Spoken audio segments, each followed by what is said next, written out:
नमस्कार, मैं हूं आपके साथ यशी शुक्ला। शाम के बज चुके हैं 6 और वक्त हो गया है 6 बड़ी खबरों का, जिसमें सबसे पहले आज हम बात करेंगे कांग्रेस से रंज, अखिलेश का तंज। भारत जोड़ो न्याय यात्रा को लेकर इंडिया गठबंधन के बाद विवाद के हालात पैदा हो गए। दरअसल सपा प्रमुख अखिलेश यादव ने भारत जोड़ो यात्रा में शामिल होने को लेकर कहा कि कई बड़े बड़े आयोजन होते रहते हैं, लेकिन हमें निमंत्रण ही नहीं मिलता। हालांकि इस पर कांग्रेस नेता जयराम नरेश ने प्रतिक्रिया दी है। बता दें कि समाजवादी पार्टी के राष्ट्रीय अध्यक्ष अखिलेश यादव ने शनिवार को कहा था कि उन्हें भारत जोड़ो न्याय यात्रा में शामिल होने के लिए निमंत्रण नहीं मिला है। इस पर कांग्रेस ने कहा कि उत्तर प्रदेश में यात्रा के कार्यक्रम की रूपरेखा तैयार की जा रही है। 1 या 2 दिन में इसे अंतिम रूप दे दिया जाएगा। कहा कि गठबंधन दलों का भारत जोड़ो न्याय यात्रा में भाग लेना इंडिया गठबंधन को और मजबूत करेगा। बता दें कि 16 फरवरी की दोपहर को यात्रा यूपी में प्रवेश करने की उम्मीद है।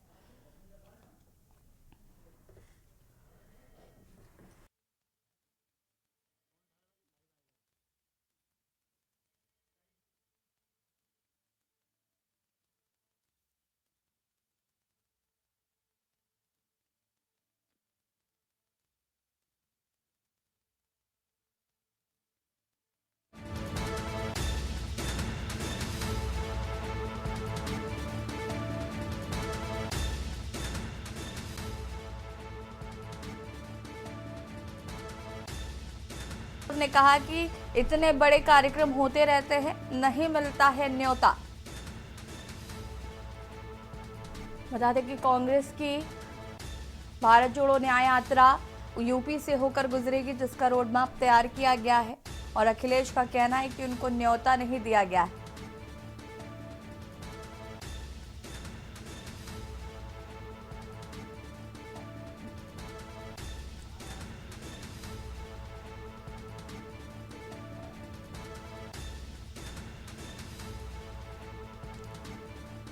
और इसी खबर पर ज्यादा जानकारी के लिए संवाददाता संदीप हमारे साथ जुड़ चुके हैं। संदीप, अगर हम बात करें तो एक और जहां पर कांग्रेस की भारत जोड़ो न्याय यात्रा का रोड मैप यूपी के लिए बनकर तैयार हो गया है। ये वो सीटें हैं जिनकी मांग कांग्रेस कर रही है, और कहीं ना कहीं अखिलेश यादव का ये तंज कसना कि मुझे इतने बड़े कार्यक्रम हो जाते हैं, न्योता नहीं मिलता, ये दर्शा रहा है कि कहीं ना कहीं रार जो है वो देखने को मिलेगी आगे आने वाले समय में।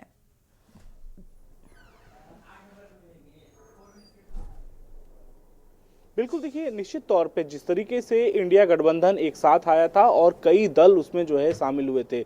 उत्तर प्रदेश की अगर बात करते हैं तो उत्तर प्रदेश में समाजवादी पार्टी भी एक दल के रूप में माना जा रहा था, लेकिन अब देखा जा रहा है जिस तरह सीटों का बंटवारे हो रहे हैं, सीटों को लेकर के जो मंथन चल रहा है उसमें कहीं ना कहीं दरार देखने को मिल रही है। हालांकि समाजवादी पार्टी के ने अपने ट्विटर हैंडल पे उन्होंने एक ट्वीट किया था, उसमें 11 सीटें कांग्रेस को देने का बात कही थी, लेकिन अब की अगर बात करें तो लगातार ये दौर जो है गुजरता नजर आ रहा है, क्योंकि जहां एक तरफ वो 11 सीटें देने के लिए तैयार हैं तो दूसरी तरफ अगर बात करें तो कांग्रेस पार्टी जो है उन 11 सीटों से संतुष्ट नहीं हो रही है, लगातार उस पर वाद विवाद कर रही। दूसरी सबसे अहम बात है, अगर इंडिया गठबंधन अगर साथ होता है तो निश्चित तौर पे ऐसे में वो सीटें जो होंगी जो कांग्रेस मांग रही है वहां पर समाजवादी पार्टी ने अपने प्रत्याशी उतार चुकी है। हम अगर बात करते हैं तो सहारनपुर की एक सीट है, वहां पर अपने उम्मीदवार उतार चुके हैं। मुरादाबाद में एक सीट है, वहां पर अपने उम्मीदवार उतार चुके हैं। बलिया से कांग्रेस अजय राय अपनी सीट के लिए दावेदारी कर रहे थे। तो कहीं ना कहीं गठबंधन में जो है दरार है वो सामने को देखने को मिल रही है। अब अगर बात करते हैं राहुल गांधी की न्याय यात्रा की, अगर हम बात करें तो न्याय यात्रा में जिस तरीके से अखिलेश यादव ने साफ कहा है कि हमें किसी प्रकार से कोई निमंत्रण नहीं मिला है, या कांग्रेस पार्टी इस कोई भी कार्यक्रम अगर करती है तो उसमें हमें निमंत्रण नहीं देती है। तो ऐसे में कहीं ना कहीं जब उत्तर प्रदेश में कांग्रेस की पार्टी न्याय यात्रा शुरू हो रही है तो इस यात्रा में अब तक अखिलेश यादव की तरफ से जो बयान जारी किए गए हैं उसमें साफ है कि उन्होंने कहा है कि मुझे किसी प्रकार से कोई यात्रा का कोई निमंत्रण नहीं दिया गया है, तो कैसे इस यात्रा का क्या मकसद है। तो तमाम ऐसी चीजें हैं जिन यात्राओं को लेकर के लगातार कांग्रेस पार्टी और समाजवादी पार्टी में जो जो जो विवाद है वो देखने को मिल रहा है। यानी कि ऐसे में अब क्या इंडिया गठबंधन एक हो पाएगा लोकसभा चुनाव को लेकर के, लेकिन साफ है कि वापस आते हैं आपके पास, जरा अखिलेश यादव ने क्या कुछ कहा है वो भी दर्शकों को सुना देते हैं। कई बड़े आयोजन, देखिए मुश्किल तो ये है कि कई बड़े आयोजन होते हैं, बड़े कार्यक्रम होते हैं, हम लोगों को निमंत्रण ही नहीं मिलता। तो अपने आप क्या मांगे हम निमंत्रण? राम मंदिर में तो निमंत्रण मिला था आपको? अपने आप मांगने से मिला। जब आवाज उठाई हम लोगों ने कि बताओ हमारा घर गंगा जल से धोया, तब सुनने में आया कि उन्होंने कहा निमंत्रण दे दो, ठीक है। संदीप हमारे साथ जुड़े हुए हैं और संदीप, आपने अखिलेश यादव को यहाँ पर सुना, उन्होंने साफ तौर पर ये कहा कि बड़े बड़े कार्यक्रम हो जाते हैं और मुझे निमंत्रण नहीं मिलता और अपने आप में क्या निमंत्रण मांगूं। और साफ तौर पर कहीं ना कहीं पहले जो अखिलेश यादव बहुत कॉन्फिडेंस नजर आ रहे थे कि नहीं, इंडिया गठबंधन रहेगा, हम आगे कहीं ना कहीं एक साथ मिलकर बीजेपी को हराएंगे। लेकिन ये आपसी जो रंजिश है या आपसी जिस तरीके से सीटों को लेकर जो मतभेद है, मुझे लगता है आगे आने वाले समय में ये एक बहुत बड़ी समस्या इंडिया गठबंधन के लिए होने वाली है और यूपी में खासकर अखिलेश का साथ होना जरूरी है। देखिए, बिल्कुल निश्चित तौर पे जिस तरीके से अखिलेश यादव का जो बयान आया है,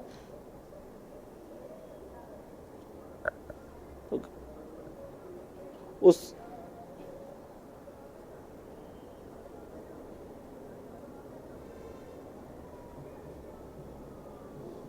संदीप, अपनी बात को पूरा करिए प्लीज।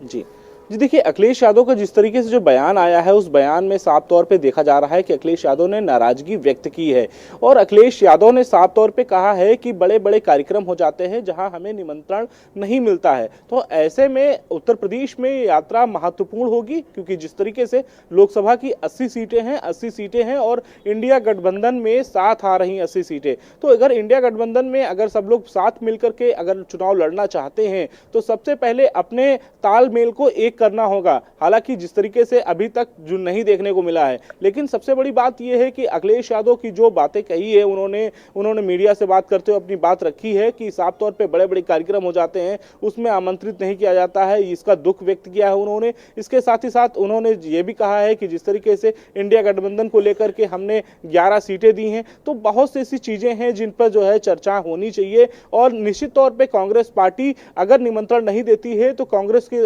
समाजवादी पार्टी की तरफ से कोई समर्थन नहीं मिलेगा। यानी कि उत्तर प्रदेश में जिस तरीके से कांग्रेस 29 अगर बात करें तो 29 जिलों में यात्रा निकाली गई, तो निश्चित तौर पे ऐसे में कांग्रेस पार्टी अकेले ही इस न्याय यात्रा को लेकर के चलेगी। लेकिन जिस तरीके से इंडिया गठबंधन जो बना हुआ है, इस गठबंधन में अगर एक साथ आते हैं, दोनों पार्टियां दोनों आ रही हैं साथ में, तो निश्चित तौर पर ऐसे में समर्थन कांग्रेस को मांगना चाहिए समाजवादी पार्टी से, जिससे कि आने वाले समय में लोकसभा की 80 महत्वपूर्ण सीटें हैं उत्तर प्रदेश की, उन सीटों पर बीजेपी को मात दे सकेंगे। लेकिन साफ है कि जिस तरीके से लगातार जो है दोनों ही पार्टियों की अगर बात करें तो तर्क वितर्क अलग अलग चल रहे हैं, मतभेद एक बना हुआ है, लेकिन कहीं मत नहीं बन पा रहा दोनों पार्टियों की तरफ से। ऐसे में साफ है कि जिस तरीके से उत्तर प्रदेश में न्याय यात्रा निकाली जा रही है, वो न्याय यात्रा में कितना कारगर सिद्ध होती है। ठीक है, बहुत बहुत शुक्रिया आपका संदीप, तो आप जानकारी साझा करने के लिए। और बता दें आपको कि फिलहाल कहीं ना कहीं कांग्रेस में और समाजवादी पार्टी में रंजिश देखने को मिल रही है। अखिलेश यादव ने कहा है कि बड़े बड़े कार्यक्रम हो जाते हैं और मुझे न्योता नहीं दिया जाता, और इसका इशारा एक और कहीं ना कहीं यूपी में जो भारत जोड़ो न्याय यात्रा का रोड मैप है वो भी।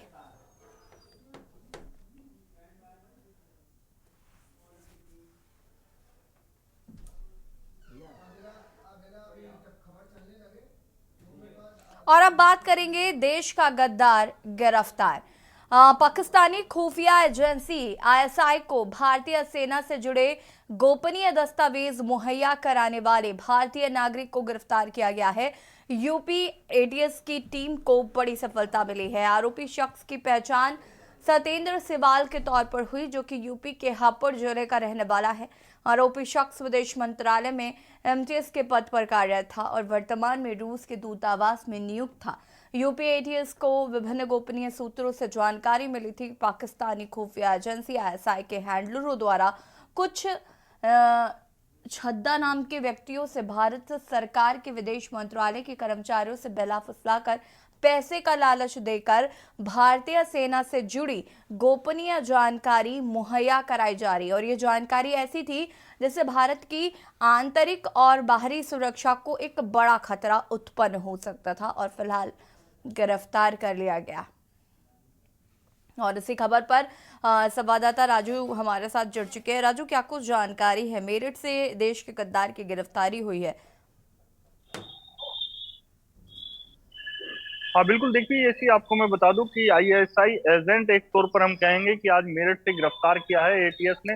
एटीएस को एक इनपुट मिला था कि कहीं ना कहीं सत्येंद्र सिवाल जो है वो विदेश मंत्रालय भारत सरकार में जो तैनात थे और रूस दूतावास में फिलहाल इनकी जो तैनाती है वो चल रही थी भारतीय दूतावास के रूप में, तो वहां पर ये तैनात थे और एटीएस को लगातार इनपुट मिल रहा था कि जो सत्येंद्र सिवाल है वो कहीं ना कहीं जो भारतीय जो इनपुट है वो आईएसआई को दे रहे हैं। इसके आधार पर आज उनकी घेराबंदी कर उसे मेरठ से गिरफ्तार कर लिया। बताया गया है कि सत्येंद्र सिवाल हापुड़ जिले का रहने वाला है और 2021 से रूस दूतावास में तैनात था, वहां पर ड्यूटी कर रहा था। तमाम जो आईएसआई के हैंडल्स है, ट्विटर हैंडल्स, उनके माध्यम से जो गोपनीय जानकारी है, इनपुट है, वो आईएसआई एजेंट्स यानी पाकिस्तानियों को देता हुआ नजर आ रहा था। तो काफी दिनों से घेराबंदी की तैयारी चल रही थी, जांच पड़ताल चल रही थी कि किस तरीके से सत्येंद्र जो है वो आईएसआई एजेंट बना है और कैसे कैसे जुड़ा और क्या क्या अब तक जो महत्वपूर्ण गोपनीय जानकारी थी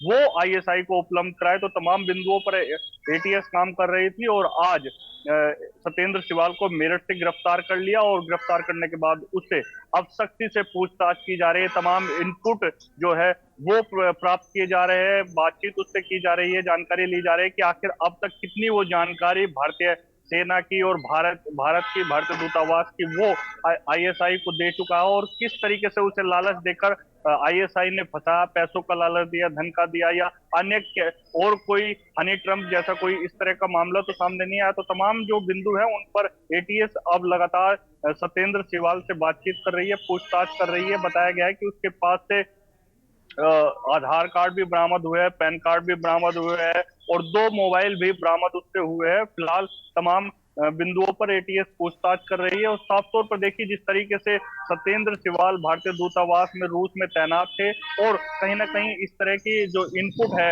यानी कि देश विरोधी जो गतिविधि है वो करते हुए नजर आ रहे थे, तो कहीं ना कहीं देश के लिए बड़ा खतरा बन सकते थे।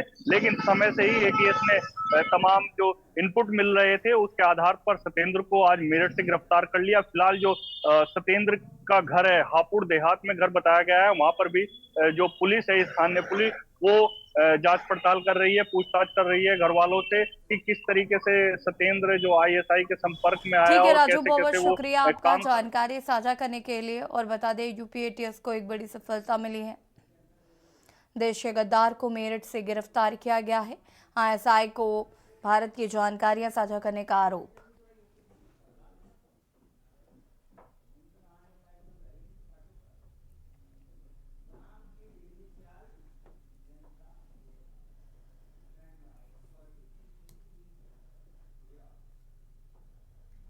और अब बात करेंगे काम की ढीली चाल, जनता बेहाल। फतेहपुर जनपद में 2 सीमाओं को जोड़ने वाला पुल पिछले 8 महीने से पूरी तरह से बंद है, जिससे जनता में भारी आक्रोश है।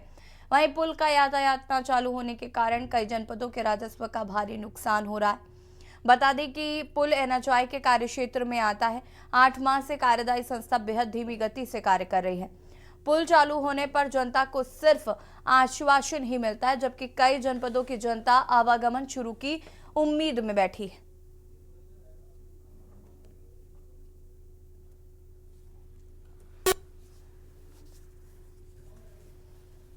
बता दें कि पुल का कार्य बहुत धीमी गति से चल रहा है और ये पिछले 8 महीने से पुल पूरी तरह से बंद है। जनता को काफ़ी परेशानियों का सामना करना पड़ रहा है इस पुल के ना बन पाने की वजह से, और फतेहपुर में आवागमन पूरी तरीके से बाधित है। 2 सीमाओं को जोड़ने वाला पुल फिलहाल 8 महीने से पूरी तरीके से बंद है।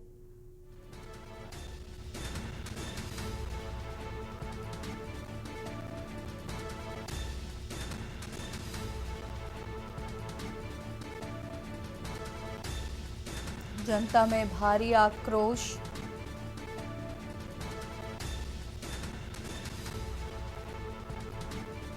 आवागमन पूरी तरीके से बाधित।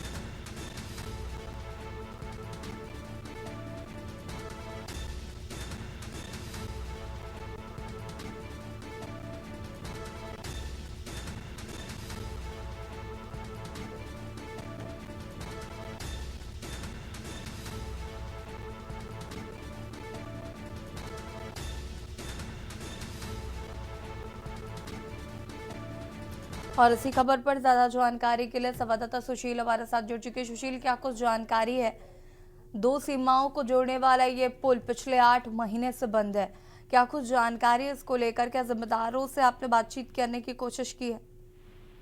जी, ये पहली बार जो है 20 दिनों के लिए बंद हुआ था 10 अप्रैल 2023 को।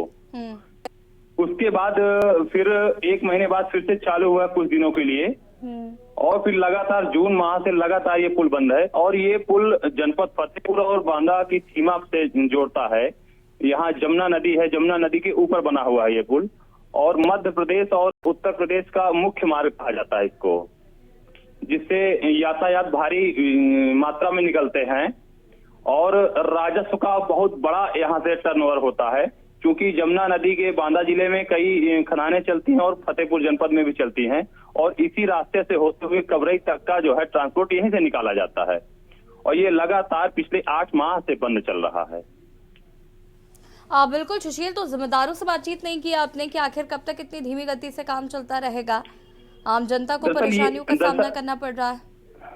जी, दरअसल मामला ये है कि NHI के अंडर पे आता है ये पुल, और NHI का ऑफिस फतेहपुर मुख्यालय में नहीं बना हुआ है, जिसके कारण सब कोई उनसे संपर्क नहीं कर पाता है। और जो लोग उच्चाधिकारी प्रयास करते हैं संपर्क करने का, तो ये लोग फोन में बहुत लापरवाही करते हैं, इनका फोन नहीं उठता और किसी से संपर्क नहीं हो पाता। ये बड़ी समस्या है, जिसके कारण इतना लेट हो रहा है ये पुल बनने में। ठीक, बहुत बहुत शुक्रिया आपका तमाम जानकारी साझा करने के लिए। और बता दें कि दो सीमाओं को जोड़ने वाला ये पुल पिछले 8 महीने से बंद है, और जिसकी वजह से आम जनता को परेशानियों का सामना करना पड़ रहा है।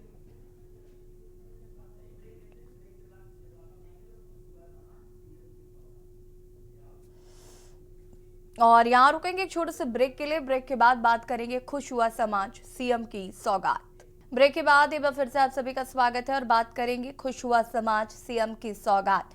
छत्तीसगढ़ के मुख्यमंत्री बनने के बाद विष्णुदेव साय का पहली बार महासमुंद जिले में पहुंचे।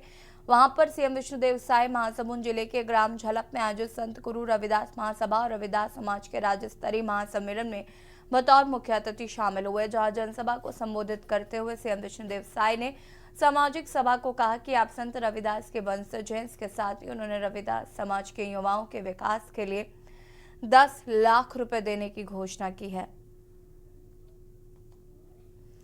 सीएम ने 10 लाख की सौगात देने की बात कही है।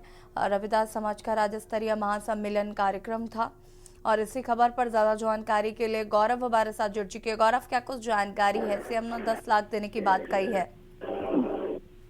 जी, आपको बता दें कि छत्तीसगढ़ के मुख्यमंत्री बनने के बाद जो हमारे मुख्यमंत्री है विष्णुदेव साय जी, जो महासमुंद जिलों में पहली बार पहुंचे, और काफी उत्साह के साथ उनका जोशीला स्वागत किया गया ग्राम झलक में, जहां पे गुरु रविदास महासभा और रविदास समाज के द्वारा राज्य स्तरीय महासम्मेलन का आयोजन किया गया था, जिसमें हजारों के तादाद में लोग शामिल हुए थे। और सबसे महत्वपूर्ण बात है, सामाजिक कार्यक्रम होते हुए भी जन समुदाय का जन सैलाब और अधिकारियों का जन सैलाब यहाँ पे उमड़ा हुआ था मुख्यमंत्री के कार्यक्रम में।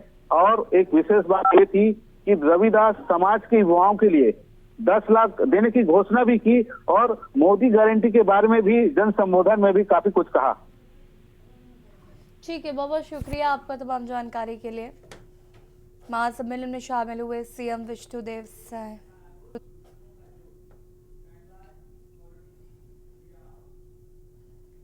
और अब बात करेंगे मेले का आगोश, बुजुर्गों का जोश। अंतर्राष्ट्रीय सूरज कुंड मेले में इस बार हरियाणा की पुरानी संस्कृति नगाड़ा लेकर आई सुभाषन पार्टी का जलवा मेला प्रांगण में देखने को मिला। नगाड़ा का प्रदर्शन तो आपने अमूमन मेलों और वीवीआईपी कार्यक्रमों में देखा होगा, लेकिन यहाँ इस नगाड़ा पार्टी में 65 से 87 वर्ष के बुजुर्गों द्वारा बड़े ही जोश खरोश के साथ नगाड़ा बजाया जा रहा है, जिसके सामने नौजवानों का जोश भी फीका पड़ता हुआ नजर आ रहा है। नगाड़ा पार्टी के मुखिया का कहना है कि हम हरियाणा के वासी हैं, जहां दूध दही का खाना ही उनकी तंदुरुस्ती का राज है। बजरंग पार्टी गांव चांदर से, जिला पलवल, हरियाणा से आपके बीच में आई है, और हमारा तो एक ही मकसद होता है, एक अपनी भारत की और अपनी हरियाणा की संस्कृति को बचाते हुए ऐसा कार्य करने में हमें बहुत ही अच्छा लगता है। देखा जा रहा है कि देशों में देश हरियाणा जिस दूध दही का खाना, जब खान पान हमारा सही रहेगा तो देश के बच्चे, नौजवान साथी सभी ठीक रहेंगे। यदि खान पान ठीक नहीं रहेगा तो फिर तो बेकार है। अभी तो मेला शुरुआती दौर में ही है, थकावट तो नहीं होगी? थकावट नहीं होगी, कभी भी नहीं होगी। क्या नाम है? मेरा नाम बुधराम है। क्या उम्र है आपकी? मेरी 65 साल की उम्र।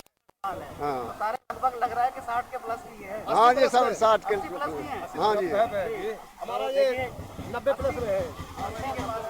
हाँ जी, विजय राम। क्या उम्र है आपकी?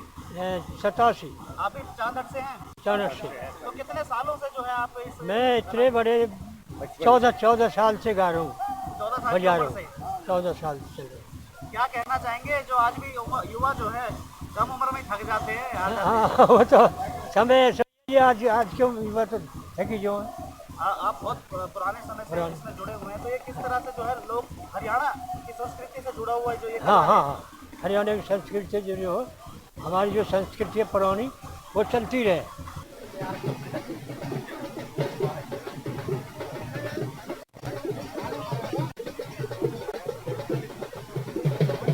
मनोज जुड़ चुके हैं। मनोज, पुरानी हरियाणवी संस्कृति को जिंदा रखने के उद्देश्य से जो बुजुर्गों ने नगाड़ा बजाया है, ये कहीं ना कहीं जो संस्कृति को जिंदा रखने के लिए इन बुजुर्गों की चाह है वो साफ तौर पर नजर आ रही है। अंतर्राष्ट्रीय सूरज कुंड मेला में इस बार भी हरियाणा की जो पुरानी संस्कृति है नगाड़ा वो देखने को मिली, जहां पर 87 साल के जो बुजुर्ग हैं वो नगाड़ा बजा रहे हैं।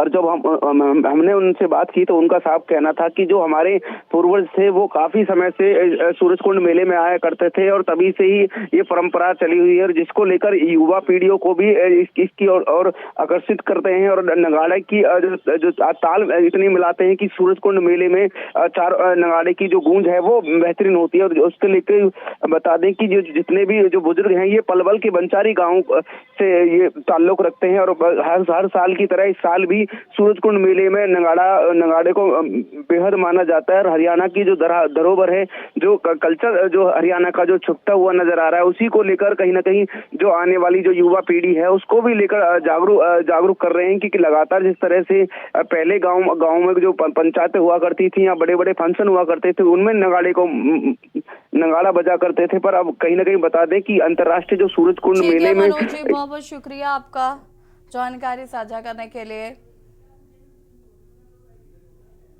पुरानी हरियाणवी संस्कृति को जिंदा रखना बुजुर्गों का उद्देश्य।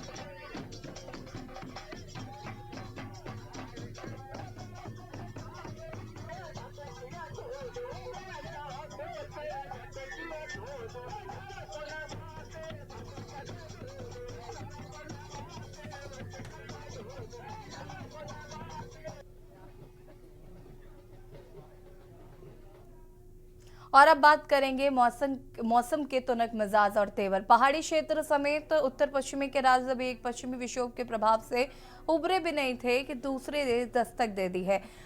इस पश्चिमी विक्षोभ के प्रभाव से रविवार और सोमवार को पहाड़ी राज्यों में जमकर बर्फबारी की संभावना जताई गई।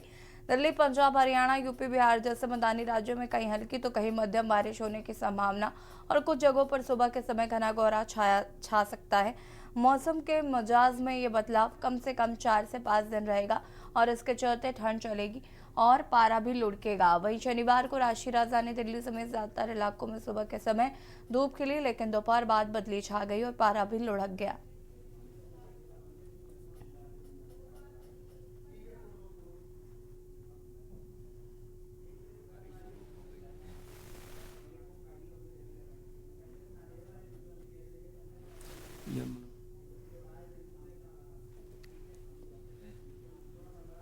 और ये तस्वीरें आपको हम दिखा रहे हैं जहाँ पर मौसम ने फिर बारी पलटी। पहाड़ों पर हो रही है बर्फबारी और मैदानी क्षेत्रों में भी भारी बारिश की संभावना मौसम विज्ञान ने जताई है। और खास पेशकश में फिलहाल इतना ही। देखते रहिए के न्यूज़ इंडिया। नमस्कार।